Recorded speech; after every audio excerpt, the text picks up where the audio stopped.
کریں. یاد رکھیں موجودہ دور میں ہمارے جوان جو ہمارے بچے ہیں، ہماری بیٹیاں ہیں، ہماری بہنیں ہیں، ان کے پردوں کی حفاظت کا انتظام اور ہمارے جوانوں کی، نوجوان نسل کے ایمان کی سلامتی یہ والدین کی شرعی ذمہ داری ہے. آپ فقط یہ نہ سمجھیں یتیم جو ہمارے معاشرے میں سمجھا جاتا ہے، یتیم وہ ہے کہ جس کے سر پر کوئی باپ نہ ہو. باپ نہیں ہوتا ہے تو کیا ہوتا ہے؟ یعنی کوئی سہارا نہیں ہے. تو اگر باپ بیٹی کو آزاد چھوڑ دے اور ماں بھی کچھ نہ کہے، بتائیں یہ بیٹی کو جو آزاد چھوڑا ہے یہ بھی تو ایک یتیم کی طرح ہے. آپ اپنی بچیوں کو، اپنے بچوں کو اسکول اور کالجز میں بھیجیں، یونیورسٹیوں میں بھیجیں. آپ اسلام منع نہیں کرتا اعلیٰ تعلیم دلوانے سے. اپنی نسلوں کو ایسی اعلیٰ تعلیم دلوائیں وہ آپ کے مذہب کے لیے بھی باعث افتخار ہوں اور آپ کے دین اور اسلام کے لیے بھی باعث افتخار ہوں. لیکن اس تعلیم کے ساتھ ساتھ دین کی تعلیم ہونی چاہیے، دین کا شعور ہونا چاہیے. ورنہ دیکھ لیں، آپ گوگل پہ سرچ کریں مختلف لینگویج میں، انگلش میں، فارسی میں، عربک میں، اردو میں، جو ان زبانوں میں جو ریسرچ پیش کیا کہ پوری دنیا میں ٹی بی کے اتنے مریض نہیں ہیں جتنے جنسی امراض کے مرض کی وجہ سے لوگ مر رہے ہیں. کیا ہے اس کا ریزن کیا ہے؟ کہا یہ موجودہ دور میں یہ جو نیٹ یوز ہو رہا ہے، یوٹیوب کے اوپر یا اسی طرح سے ٹک ٹاک پر جو حرام کے کلپس، جو ناجائز موویز بچے دیکھ رہے ہیں، حرام کی طرف مبتلا، حرام میں مبتلا ہو رہے ہیں بچیاں، بچے، ایمان برباد ہو رہا ہے. میرا دوست صرف گھر کی چار دیواری بلند کر کے مطمئن ہونا کہ میرے گھر کی ناموس اور عزت محفوظ رہے گی. یاد رکھ، اگر تو نے گھر کی دیواروں کو اونچا کر دیا ہے لیکن تو نے گھر کے ماحول میں اپنی اولاد کو وہ آزادی دی ہے، نیٹ اور موبائل کی صورت میں جو حلال و حرام کا خیال نہیں کرتے، وہ بند کمروں میں اپنا ایمان برباد کر رہے ہیں. سبحان اللہ. ان کے ایمان کی سلامتی اور فکر کرنا میری اور آپ کی شرعی ذمہ داری ہے. ہم بچوں کے، جب کرونا وائرس آیا تو بچوں کی کس قدر جان کی سلامتی کے لیے چھوٹے چھوٹے بچوں کو بھی جو جن کے منہ میں فیٹر ہوتے تھے ان کے بھی منہ پہ ماسک چڑھا دیا ہم لوگوں نے. ٹھیک کیا آپ نے؟ اپنے بچوں کی جان سے اتنا پیار ہے، ان کے ایمان کی فکر نہیں ہے، ان کے ایمان کی سلامتی کی فکر نہیں ہے. اور کربلا میں زہرا کے لال نے سب کچھ قربان کے ایمان کی سلامتی کے لیے بتا دیا. میری نگاہ میں ایمان قیمتی ہے، جان قیمتی نہیں ہے.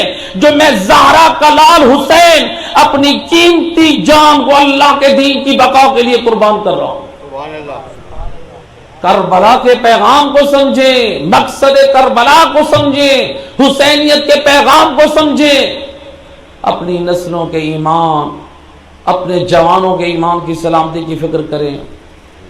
جو میری مائیں اور بہنیں سن رہی ہیں، اپنی حجاب اور پردے کا خیال رکھیں. یاد رکھیں، اگر اپنا پردہ اور حجاب صحیح نہ کیا اپنے آپ کو کنیزان زہرا کہلواتی ہیں. یہ نہ ہو کل میدان قیامت میں جناب زہرا بول کر کہیں اب کس منہ سے میرے پاس آئی ہے اور کہہ رہی ہے میں آپ کی کنیز ہوں، کنیزی کا دعویٰ کر رہی ہے. دنیا میں تو نے حجاب زہرا کو سجایا نہیں، تو نے تو میرے پردے کی عظمت اور لاج کا خیال نہ رکھا اور اب آئی ہے زہرا سے شفاعت حاصل کرنے.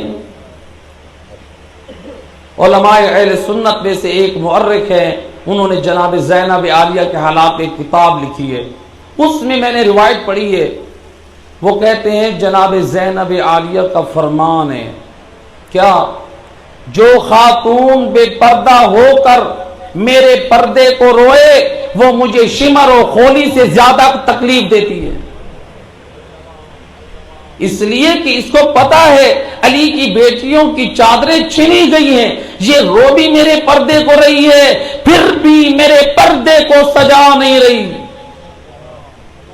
اور میری ماؤں، بہنوں، بیٹیوں، اپنے سروں پہ ردا رکھ کے جناب زینب عالیہ کی ان قربانیوں کو، آپ ان کے مقصد کو دنیا میں عام کریں. اگر ہم نے اس رضا کو ترک کیا، ہماری ماؤں بہنوں اور بیٹیوں نے اس پردے کو ترک کیا، گویا آپ بی بی زینب عالیہ کے اس مقصد کو پامال کر رہے ہیں۔ جناب زینب عالیہ کا کردار ہمارے نمونہ عمل ہے۔ کوفہ میں جب ایک شخص امام علی کے گھر کے ساتھ رہتا تھا، پوچھا 6 سال مولا میں 6 سال ہو گئے آپ کا ہمسایہ رہا ہوں، ایک دن بھی میں نے زینب بنت علی کی آواز نہیں سنی، میں نے ایک مرتبہ بھی آپ کی بیٹی کو گھر سے باہر نہیں نکلتے دیکھا۔ تب کیا کہہ رہے، تجھے معلوم نہیں ہے وہ علی کی بیٹی ہے؟ قربان جاؤں، یہ ہے کردار بناوت علی کا۔ اور میری ماؤں بہنوں بیٹیوں، گھر سے نکلو لیکن حجاب اسلامی میں نکلو۔ خیال کریں، آج میں ایک مثال دیا کرتا ہوں، آج آپ دکاندار کے پاس جائیں، آپ نے 10 روپے کا پیکٹ لینا ہے بسکٹ کا، اگر اس کا ریپر کھلا ہوا ہو، آپ دکاندار کو کہتے ہیں میں یہ بسکٹ نہیں لوں گا، مجھے وہ پیکٹ دے جس کا ریپر بند ہو۔ آپ بچوں کو ٹافی دلانے کے لیے، چگم دلوانے کے لیے جا رہے ہیں، جس کی معمولی قیمت ہے 1 روپیہ، اگر وہ بھی دکاندار بغیر ریپر کے دے، آپ کہیں گے ہمیں وہ دے جو ریپر والا ہو۔ آپ دیکھیں، یعنی آپ چاہتے ہیں جو آپ کے پاس چیز آ جائے وہ ریپر میں آئے، اتنی جو غیر معمولی ہے، جو معمولی چیز ہے۔ اور اگر آپ اسی ٹافی کا، ان میٹھی چیزوں کا ریپر آپ اتار دیں تو کیا ہوگا؟ مکھیاں، چونٹیاں، یہ چیزیں آ جائیں۔ اور میرا دوست 10 اور 20 اور 5 اور روپے کی چیز لینے کے لیے تو ان چیزوں کے ریپر اور حجاب کا خیال کرے، اور جو اللہ نے تیرے گھر میں تیری ناموس اور عزت تیری بیوی کی صورت میں، تیری ماں کی صورت میں، تیری بیٹی کی صورت، کیا ان کی حفاظت حجاب اور پردے میں ضروری نہیں ہے؟ ہم ایک ٹافی کو چونٹیوں اور مکھیوں سے بچانے کے لیے تو ریپر کا استعمال ضروری سمجھیں، اور جو معاشرے میں بدکار اور بے حیا لوگ ہیں، کیا ان کی بدنگاہیوں سے بچانے کے لیے ہماری بیٹیوں کے سر پہ چادر کا ہونا ضروری نہیں ہے؟ اے جوانوں، مولا علی آپ کو بھی پیغام دے رہے ہیں۔ مولا علی کیا فرماتے ہیں؟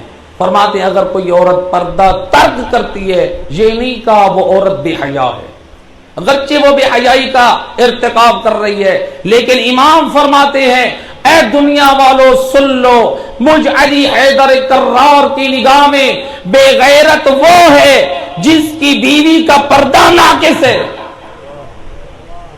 فرماتے ہیں دیکھو جتنا جتنا اس کی بیوی کا پردہ کم ہوتا جائے گا، سمجھنا اس کے اندر غیرت ختم ہوتی گئی۔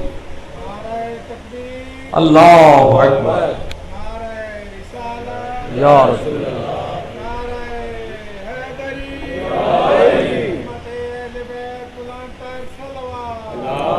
اللہم صلی علی محمد۔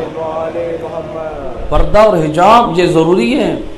اگر ہم نے اس پردے کا خیال نہ رکھا، ہماری ماؤں بہنوں بیٹیوں نے، اور ہم مردوں نے بھی اس کا خیال نہ رکھا، تو یاد رکھیں پھر معاشرے میں ایسی برائیاں جو جنسی امراض، زنا، یہ اتنا عام ہوگا، اور اس کے مجرم ہم بھی برابر کو۔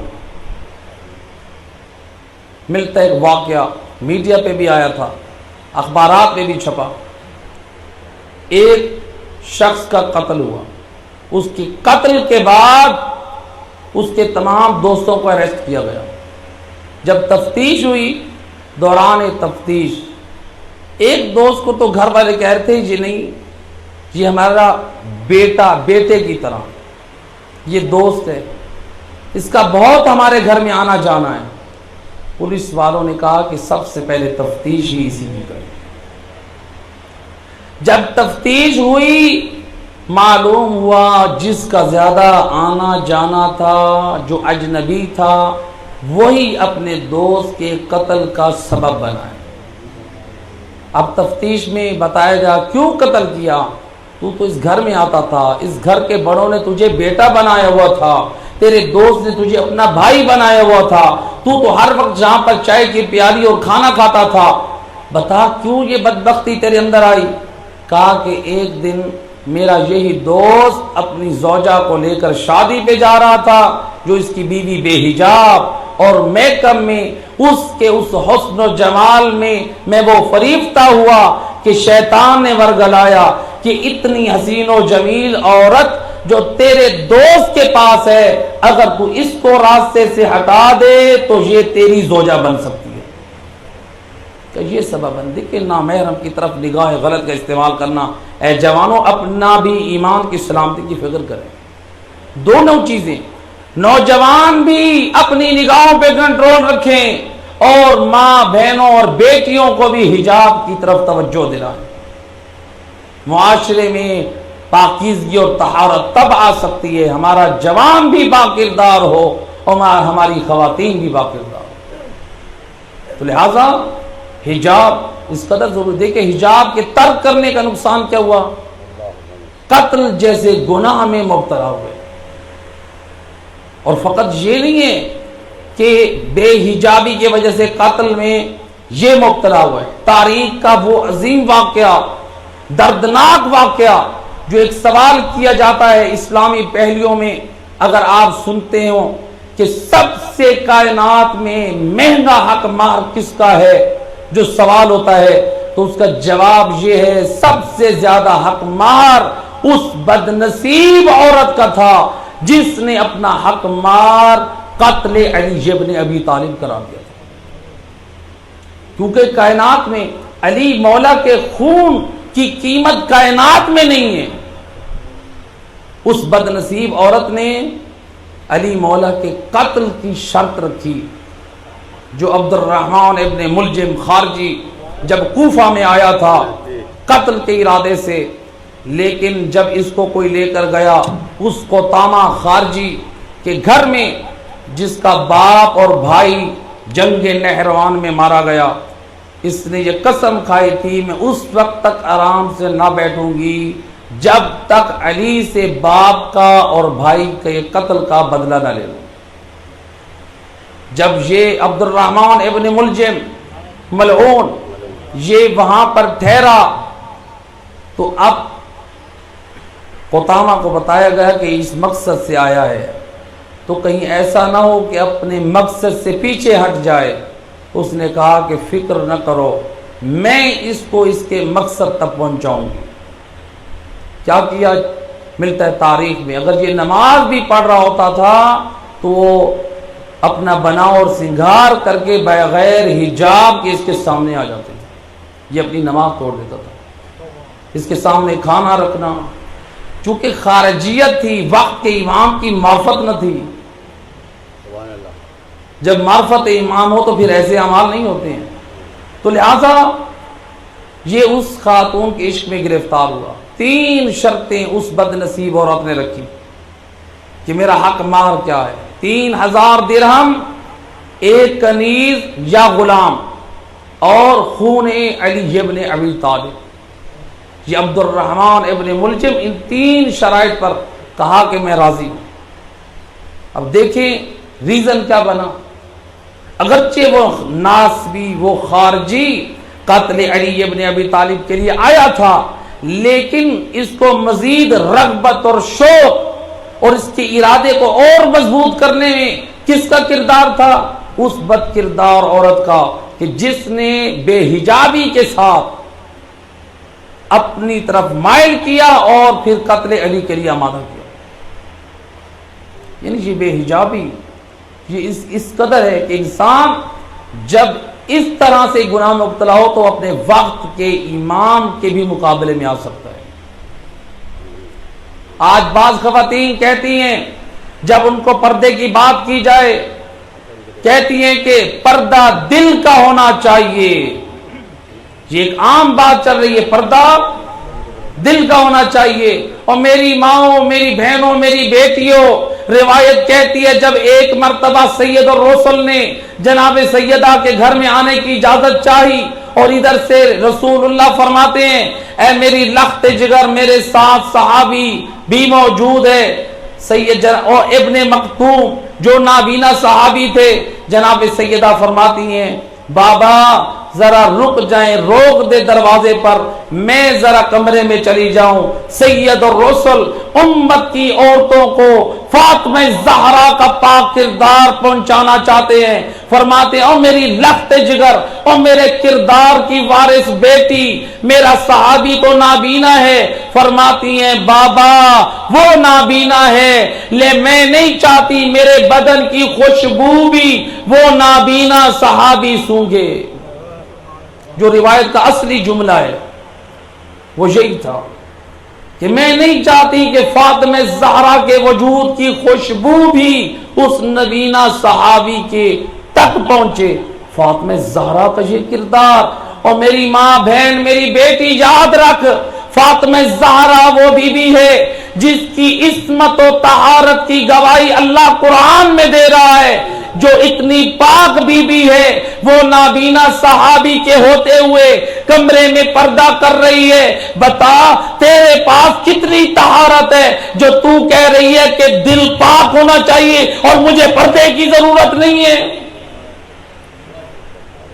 اپنا ایمان بھی دیکھ. اور فاطمہ زہرا سیدۃ النساء العالمین کی عظمت و شرافت, عصمت و طہارت کو بھی دیکھ. کائنات کی عورتوں کا ایمان اور طہارت کو ایک طرف رکھ دیا جائے اور فاطمہ زہرا کی عصمت و طہارت کو ایک طرف رکھ دیا جائے تو زہرا کی عصمت کا پلڑا جھکتا نظر آئے گا. بے شک بے شک. محمد و آل محمد صلوات. اللہم صلی علی محمد و آل محمد. اور دیگر صلوات. اللہم صلی علی محمد.